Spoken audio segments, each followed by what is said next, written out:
I'll give you a little bit of background about Cambridge Connect, and then I want to just summarise the outcomes that we want to achieve in this initiative. So it's outcome focused. Where are we going with it? I think it's worth reminding ourselves about the scale and the pace of growth. And then I want to review the solutions that are on the table at the moment as part of the city deal. And I just want to make a couple of points about that approach and raise some questions really about whether that is going to be adequate for the long term. And then I'll cover the concepts that I have developed. And I would say, that I have received input from many people on this. It's not just me. So there's 5 broad options, and I'll go through those as options to consider.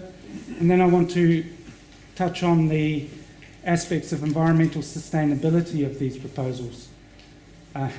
In the introduction, Alex said I'm an environmental consultant, so I would have a focus on that, wouldn't I?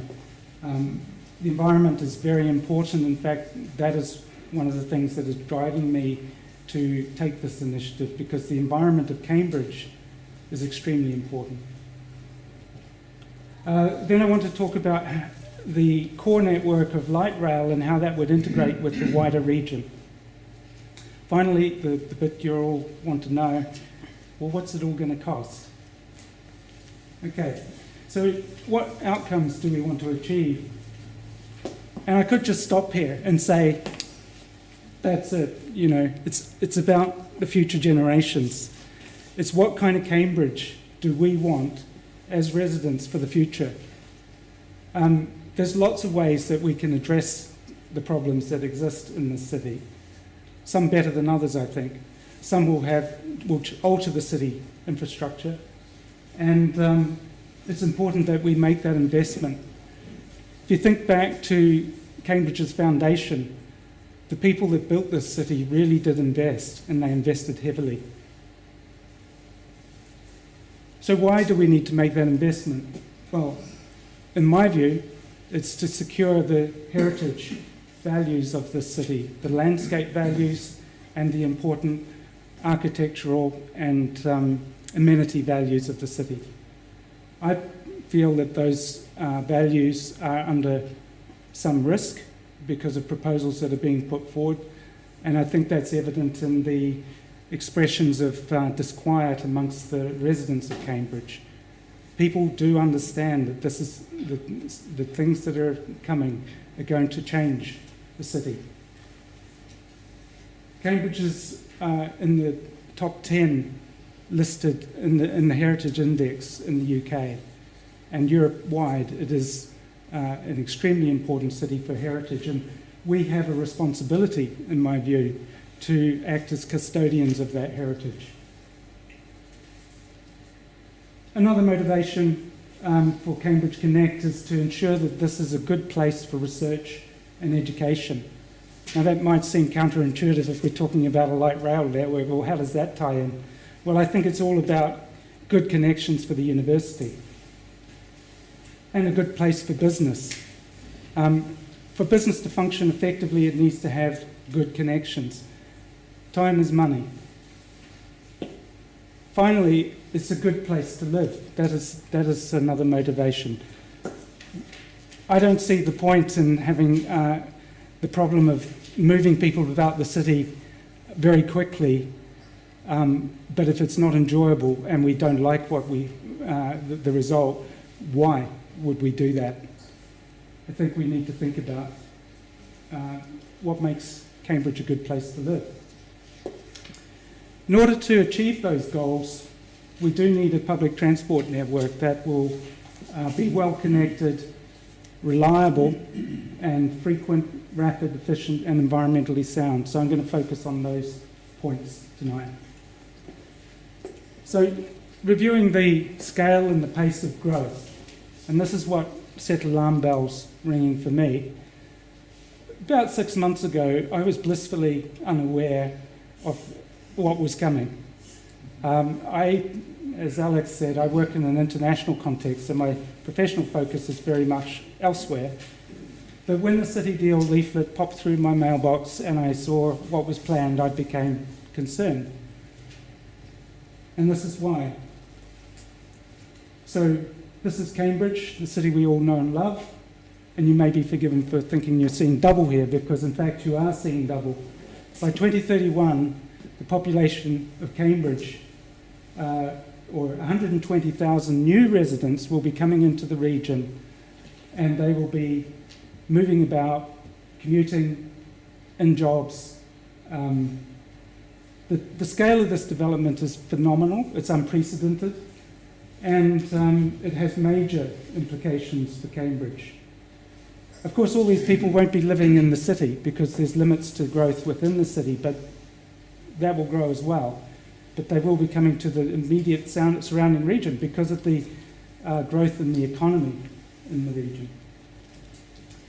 So where are we at in the presentation? I'm up to number 4 already, so that's good. Bus-based solutions, and this is just to review very, very briefly the alternative or the bus solutions that are put on the table through the City Deal initiative. And I should really say here that I think the City Deal is a really good initiative. It is much needed. And I just feel that it doesn't go far enough. It's going to get us part of the way there, but I feel that we need something a bit more long-term in the thinking, in the mix here. So in terms of buses, this is just how many buses presently come into Cambridge City, the Drummer Street area, and this is based on the existing timetable as of a couple of weeks ago. And that is 125 buses per hour that are coming in to the Drummer Street, Regent Street, St Andrew Street sort of area. So the question is, how's that going to change given that scale of growth over the next 15 years? And well, it's just to sort of emphasise, that's 10 buses every 5 minutes coming into that area at the moment. But in the future, in 15 years, by 2031, based on the population projections and the commuter data, we can project how that will change by 2031. And we get a rough number of about 230 buses per hour. That's about 20 to 25 buses every 5 minutes. So this raises questions about how that's all going to work in a practical sense. Will it deliver the outcomes that are needed for the future? Now, what I've done in this map is I've taken directly from the Cambridge City Deal maps on their website, and I've digitised the bus interventions, as they call them, within the city.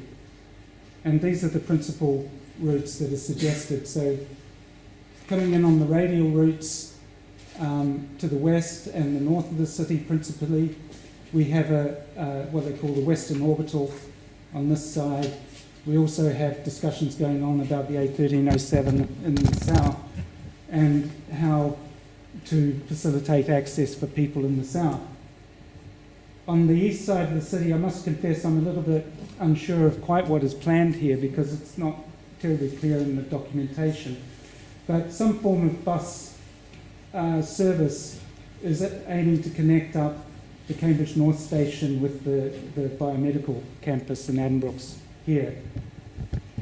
Now, one of the things that really struck me about these proposals, in fact, what kind of kicked me into action, and I thought, well, you know, I can't just sit back here and not do anything. I can't just criticise and not come up with an alternative. But it was this question of, well, what happens when the buses get to the city centre, to this cherished heritage landscape that we have in the centre of Cambridge, which our forebears have created? I'd just note here a couple of important points about Cambridge which makes it different. The river. There's just 2 connections across the river. There's Elizabeth Way and there's Fen Causeway. This creates a significant constraint in terms of surface-based transport systems. And it's hard to think of how you can get around that without either building more bridges or coming up with some other sort of solution. The other thing about this model, which we need to think about, is, well, what really strikes you about it? I'm going to ask you, what do you think, what is it that strikes you about this model? It doesn't connect, exactly. It's a disconnected model. It is fragmented, and it's hard to see how it's all going to join up. So this is what this big question really was behind me taking some time to put together an alternative approach. And that alternative is light rail. I was kind of led in this direction quite quickly. I'll be honest, 6 months ago, I didn't know the difference between light rail and tram. But when I started to research this, it became clear to me that light rail was a serious alternative to buses as a means of public transport. And there's various reasons for that, which I'll come on to. But one of the key reasons why I focused on light rail is because it is a proven technology. It is implemented in hundreds of cities worldwide, and in particular in Europe. And France and Germany have been particularly focused on light rail systems in their cities, and it works extremely well. So if it works extremely well, we should give it some consideration. It shouldn't be dismissed out of hand.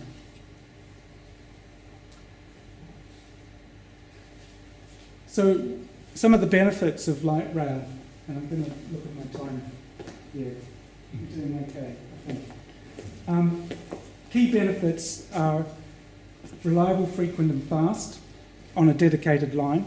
It can run on streets or it can run on a dedicated line. Obviously it's faster on a dedicated line. It's able to move large numbers of people quickly, and it's also very scalable. Environmentally, it is the most sound form of public transport that is available today. It is the most energy efficient form of moving people about in numbers. It is actually almost twice as efficient, and by some measures 5 times as efficient as buses in terms of energy cost. So it does deserve consideration from an environmental point of view. For air quality, it's electric, so it's going to help to improve the air quality in the central city. Now, if we were to put the infrastructure underground in the inner city, it will improve the amenity of the inner city as well. It will improve our environment just for living and moving about within the inner city, and I think that would be a really good thing. By putting the infrastructure underground, we preserve the important values to do with the city heritage, which is a priority. This would have benefits for cyclists and pedestrians, and would also, if it was implemented in the sort of configuration that we're suggesting, it would have benefits for the university by connecting the 3 campuses. It would be good for business by improving connections. So now the 5 options that I'm going to explore. Luckily I'm not playing the violin. Okay, so 5 options, and I started this journey really with the central rail station and connections to the wider world. I think this should be a starting point for considering how do you connect Cambridge. From there to the city centre seems an obvious sort of way to go. And then out to the west, linking the West Cambridge campus. The dotted lines here are underground, and the solid line is overground. And then up to the Girton interchange. Why the Girton interchange? Because it is at a key strategic point on the road network, east-west and north-south on the M11. Thinking in the time horizons we're looking at, 10, 15 years, the A428 out on this side towards Camborne will be dualled. So that will increase traffic into this area. And it seemed to me that the Girton interchange is probably an important strategic link to think about. Option B, and here when I say options, I'm sort of partly thinking about staged development, so financially it could be built up over time. But also it could be that people think, well, no, why do we want option B? It's not going to really help, or some other variation. So option B is really designed to serve the east side of the city. And I have Robin Pellew from Cambridge Past, Present and Future to thank for me getting to do some work on this side of the city, because in my original submission to the city deal I hadn't really thought about the east side of the city, and he made a very good point. A lot of people live out there, and there's also the A14 connection. This is designed to pick up the new development of Wing, Fen Ditton area, and there's an existing rail line here, and my colleagues at Rail Futures pointed that out to me and said this is a disused line which could be reinstated. So that's worth exploring. And then picking up Park and Ride here, a suggestion that we might move the Park and Ride to the A14 in the Newmarket area. So moving to option C, and this is really focused on the biomedical campus in Addenbrooke's. And it would make use of the existing busway, but it's an option.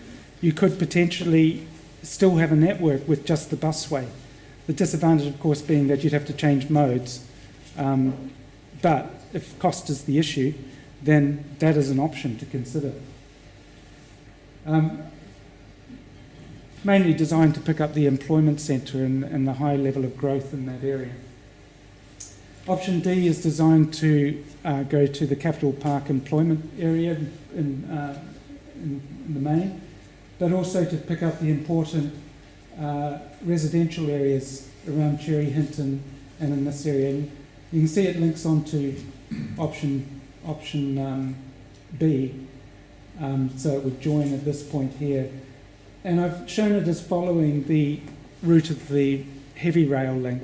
Now, potentially, it might be possible to share that heavy rail line. There is such a thing as a tram train, which is being implemented as we speak in Sheffield now. That's being introduced on a pilot basis at this point. So that's an option to consider. I'm not sure it's practical. It depends on how many trains are going to be operating on that line. If you're running light rail, you want it to be frequent, so that may be in conflict with heavy rail. Finally, option E focuses on the north side of the city, and this is designed to pick up commuter traffic coming from the northern villages and get them onto the public transport network, and instead of coming down on the radial routes. The other goal with this line is to connect up option B and option A. So you would have a circle line, and people would then have the choice to go either way on the line, which makes it more effective in allowing people to get where they want to go. So overall, this is I'm suggesting a 15-year plan, staged. Some things could be done faster than others, like for example in option C, which is all overground, that could be done probably very quickly, even in a couple of years. It might take longer where we've got underground, but I'm told that we can tunnel quite quickly nowadays. In fact, I did a quick calculation based on that, and for option A it would take less than 6 months. Professor Mayer might be able to comment on that later. So those are the principal options, and I just want to say very quickly about, well, how would this change things in terms of speed of moving about the network, and how would that help people? What I've calculated here is journey time between these principal points, so 9.5 minutes from station at Northwest at the Girton Interchange to Market Square. These times are based on the London Underground average, which is 33 kilometres per hour. Now, I don't know if we can meet that target here, but it seems a reasonable average to use as a model. Of course, if you were sharing the line with cars, it would be a lot slower. In fact, the Nottingham Nat, which has a light rail system, they travel at about between 15 to 20 kilometres an hour. So it would be slower if it's shared, but we're suggesting that it could be dedicated.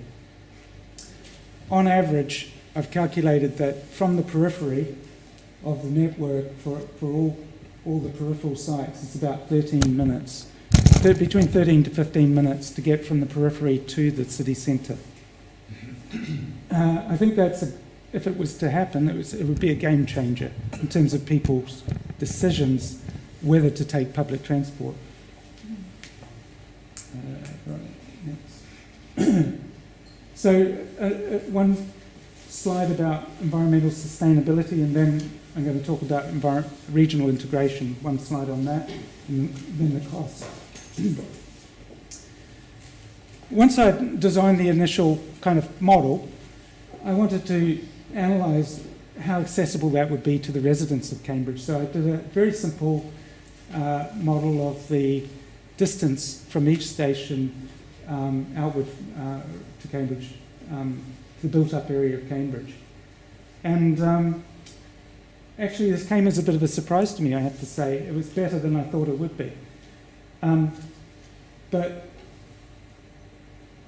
I've calculated that 95% of the built-up area of the city would be within a 20-minute walk of a station as per this network, which is about an 8-minute cycle ride.